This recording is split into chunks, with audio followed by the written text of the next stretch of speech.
ఒక్క ముక్క చెప్తాను. విద్యారణ్యుల వారి అవసరం మళ్ళీ ఇవాళ మన భారతదేశానికి ఉంది. విద్యారణ్య స్వామి గట్టిగా మొత్తము భారతదేశాన్ని తురుష్కులు ఆక్రమించారు.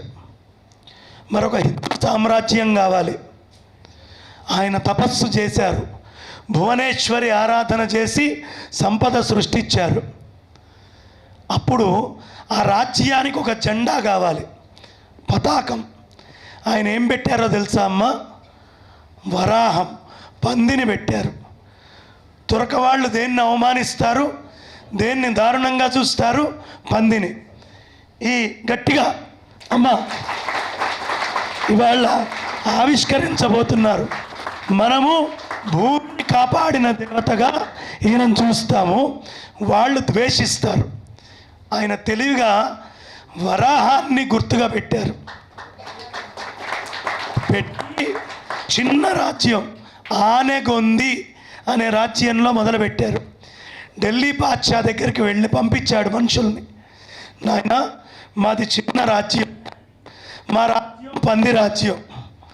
మా రాజ్యంలో ఉన్న డబ్బు ఏమిటో తెలుసా? వరాహాలు. అంటే పంది. మీకు ఎన్ని వరాహాలు కప్పం కట్టమంటే అన్ని కట్టం. నీ పంది బొమ్మొద్దు, నీ పంది రాజ్యం వద్దు, నీ రాజ్యం నువ్వే ఉంచుకో. చిన్న రాజ్యం ఆనెగొంది. ఆ చిన్నగా మొదలుపెట్టి చిన్న స్ట్రాటజీతో ఆయన రాజ్యాన్ని స్థాపిస్తే అది 8 రాష్ట్రాలని కాపాడింది. యుక్తి, ఇంటెలిజెన్స్ చాలా అవసరం. ఇవాళ హిందువులకు ఒకటే సూచన చేస్తున్నా, దయ ఉంచి మీ షాపుల పేర్లు ఎలెక్స్, యానమ్ము, అర్థం కాని ర్యాడో ఏదో పెట్టకండి. సుబ్బయ్య, ఏమ్మా వెంకటేశ్వర, మహాకాళి అనే హిందూ పేర్లు పెట్టండి. ఎందుకు చెప్తున్నాను అంటే, మనకి సంబంధించిన ఆచారాలు మనం పాటిస్తాం. ఇవాళ మా నాన్నగారి ఆబ్దీకం, నేను ఆబ్దీకానికి ఓ ద్రవ్యాన్ని తేవాలి. మన ఆచారం తెలిసినటువంటి శెట్టిగారి కొట్టుకెళ్ళి తెచ్చుకోవాలి. ఎందుకు? వాళ్ళకు కూడా దీని ఆచారం తెలుసు. Secular, we are the most secular people. కానీ ఆచారం ప్రధానం. ఆచారం కోసం మనవాడి కొట్టుకెళ్ళి మనం కొనుక్కోవాలి. 10 చోట్లకి వెళ్ళకూడదు, ఇది తెలియాలి. అందుకే మా రాధా మనోహర్ దాస్ గారు ఓ చిన్న గొడవ వస్తే ఎవరు అనేది అర్థం కావడానికి వీలు లేదు అంటే, అరే ప్రతి కొట్లో ఈ వరాహస్వామిని పెట్టుకోండి, ఆయన ఉంటే మనదేగా కొట్టు. తెలియాలి. చాలా సూక్ష్మమైనటువంటి తెలివి. భూమిని కాపాడే దేవత వరాహస్వామి, ఆయన శక్తి వారాహి.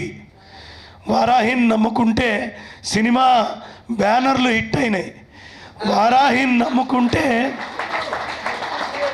ప్రభుత్వాలు మారినాయి, డిప్యూటీ చీఫ్ మినిస్టర్లు వచ్చినాయి. మీరు కూడా మీ షాపుల్లో వారాహిని నమ్ముకోండి, వారాహిని పెట్టుకోండి, వరాహస్వామిని తెచ్చుకోండి. మర్చిపోకండి, ప్రతి షాపులో ఒక శివుణ్ణి, ఒక విష్ణువుని, ఒక అమ్మవారిని, ఓ గణపతిని, ఓ సూర్యనారాయణమూర్తిని, సుబ్రహ్మణ్యుణ్ణి పెట్టుకొని తీరండి. ఉండి తీరాలి ఈ ఆరుగులు. ఈ పని గట్టిగా. అయ్యో తప్పట్లు కొట్టడానికి కూడా మొహమాట. గట్టిగా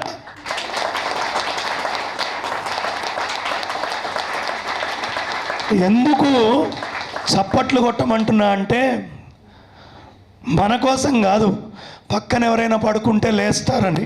గట్టిగా